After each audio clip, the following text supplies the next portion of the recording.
ইন্নাল আবদাল মুমিনা ইয়ারা যুনুবাহু কান্নাহু কাঈদুন তাহতা জাবাল। ঈমানদার একটা গুনাহকে মনে করে আমার মাথার উপর একটা পাহাড়, এই পাহাড়টা আমার উপর যে কোনো সময় পড়তে পারে।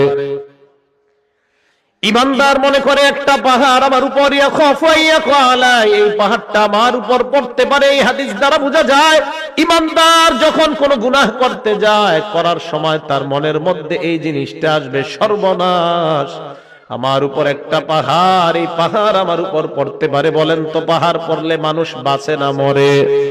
তাহলে একজন প্রকৃত ঈমানদার ছোট্ট গুনাহকে আওয়াজ দিয়ে বলেন কিসের মতো মনে করবে?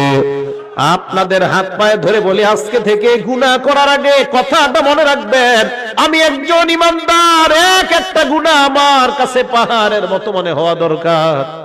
যদি দেখাইতে পারতাম, সিনাটা ফাইরা আপনাদেরকে দেখাইতে পারতাম কত কষ্ট নিয়ে কথাগুলা বলতেছি। একজন ঈমানদারের উচিত গুনাহ করার আগে চিন্তা করা, আমার মাথার উপর একটা পাহাড়। আমি এই হাদিস পড়ে চিন্তা করি, সর্বনাশ, পাহাড় পড়লে তো মানুষ বাঁচে না, এর মানে একটা গুনাহ মানুষকে শেষ করে দিতে পারে, একটা গুনাহ। এবার নবী বলেন ওয়া ইন্নাল ফাজিরা, পাপাচার বান্দা ইয়ারা যুনুবাহু কাযুবাব মাররা আলা আনফিহি, পাপাচার বান্দা একটা গুনাহকে মনে করে মাছির মতো, নাকের সামনে দিয়ে চলে যায় একটা মাছি। যে মাছিটা নাকের সামনে দিয়ে যায় আবার আসে, কোনো কেয়ার করে না। একটা মাছি আমার সামনে দিয়ে গেছে, গুনাহকে কোনো গুনাহ মনে করে না। পাপাচার বান্দা গুনাহকে গুনাহ মনে করে না। গায়ে হলুদের অনুষ্ঠান করে, কিছু মনে করে না। সাউন্ড বক্স বাজায়, গান বাজায়, কোনো কিছু মনে করবে না। বিশাল বড় বড় গানের পার্টি করবে, কিছু মনে করবে না।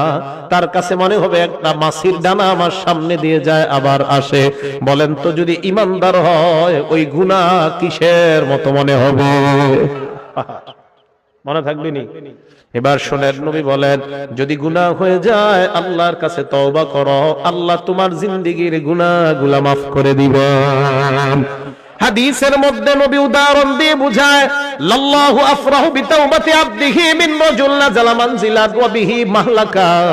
কোন বান্দা একটা সফরে বের হয়, বের হওয়ার পর ওই বান্দা সফর করতে করতে অনেক দূর যায়, যাওয়ার পর হঠাৎ বান্দা এক জায়গায় বিশ্রাম নেওয়ার জন্য সফর বিরতি দেয়। হঠাৎ আশেপাশে তাকায় দেখে কোনো মানুষ নাই, ঘর নাই, ঘর বাড়ি কিছু নাই। যেই কোনো মুহূর্তে তার উপর কোনো হিংস্র প্রাণী আক্রমণ করতে পারে, অথবা কোনো ডাকাত দল তার উপর আক্রমণ করতে পারে। আশেপাশে তাকায় দেখে কেউ নাই, কেউ নাই। এবার ওই বান্দা, তার সাথে তিনটা জিনিস আছে। এক নাম্বার মাহু রাহিলা, তার সাথে আছে তার বাহন, বাহন। দুই নাম্বার আলাইহা তাআমুহু ওয়া শারাবু, ওই বান্দার বাহনের উপর তার খানা এবং তার পানি তার বাহনের উপর। শুনেন, এক ব্যক্তি সফরে বের হয়, বের হওয়ার পর যাইতে যাইতে হঠাৎ এমন একটা জায়গায় যাত্রা বিরতি দেয়, যেই জায়গায় যাত্রা বিরতি দেওয়ার পর আশেপাশে তাকায় দেখে কেউ নাই, যেই কোনো মুহূর্তে তার জীবনটা চলে যাওয়ার আশঙ্কা।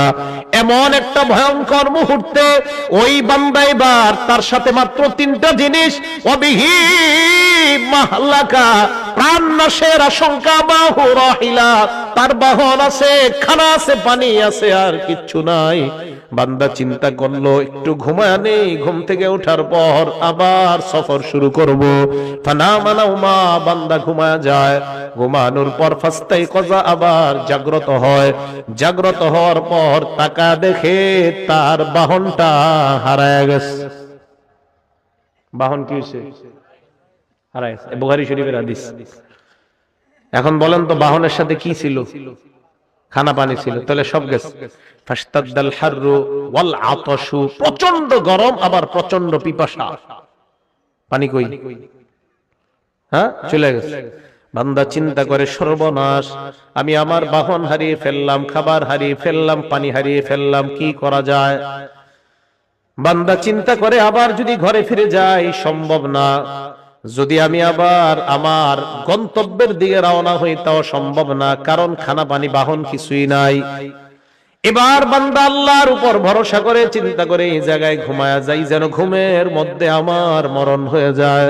পিছনেও যাবো না, সামনেও যাবো না, বান্দা ঘুমায়া যায়, শোনেন, বান্দা ঘুমায়া যায়, ফাস্তাইকাযা, ঘুম থেকে জাগ্রত হয়, হঠাৎ হওয়ার পর দেখে তার বাহন খানা পানি নিয়ে উপস্থিত হয়ে যায়।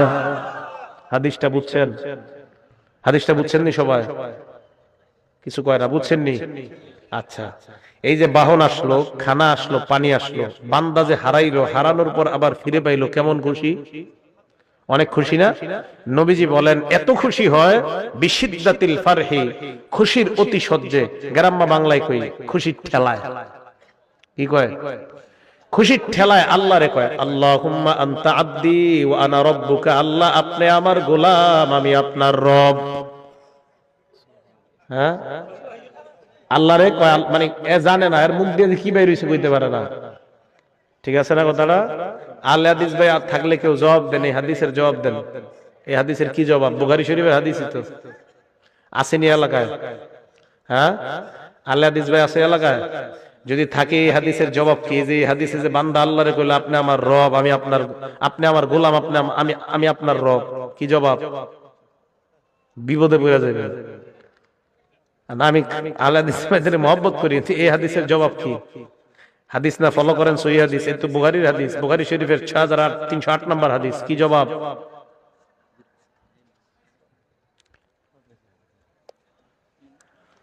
এর মানে বোঝা যায় বান্দার মাথা ঠিক ছিল না, আল্লাহরে কি বলছে বান্দার মনে নাই।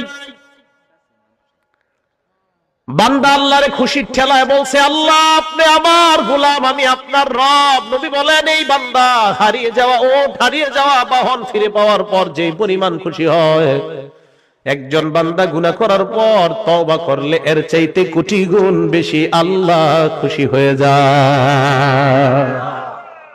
আল্লাহ এত খুশি হয় বান্দা গুনাহ করে তওবা করে আল্লাহর কাছে। তাহলে বলেন আজকে থেকে আমরা ওয়াদাবদ্ধ, গুনাহ করার পর কাউকে বলবো না, বলবো একমাত্র একজনকে। আওয়াজ দিয়ে বলেন তিনি কে? আল্লাহ তুমি আমার হাত দিলা, পা দিলা, চোখ দিলা, মাবুদ কত গুনাহ করলাম, চোখের মাধ্যমে, হাতের মাধ্যমে, পায়ের মাধ্যমে। আল্লাহ আমার সন্তান যদি কষ্ট পায়, আমি কষ্ট পাই, মাবুদ আমিও গুনাহ করলে তুমিও তো মনে হয় এরকম কষ্ট পাও, কারণ তুমি না আমারে কত মায়া করে বানাইলা। আল্লাহ না আমারে আপনারে মায়া করে বানাইছে। আপনার ছেলে কষ্ট পাইলে আপনার কত কষ্ট লাগে, তো আল্লাহ আমারে আপনারে বানাইছে। এই হাতটা দিয়ে যখন গুনাহ, আল্লাহ বান্দা এই হাতটা তো গুনাহ করতে দেই নাই।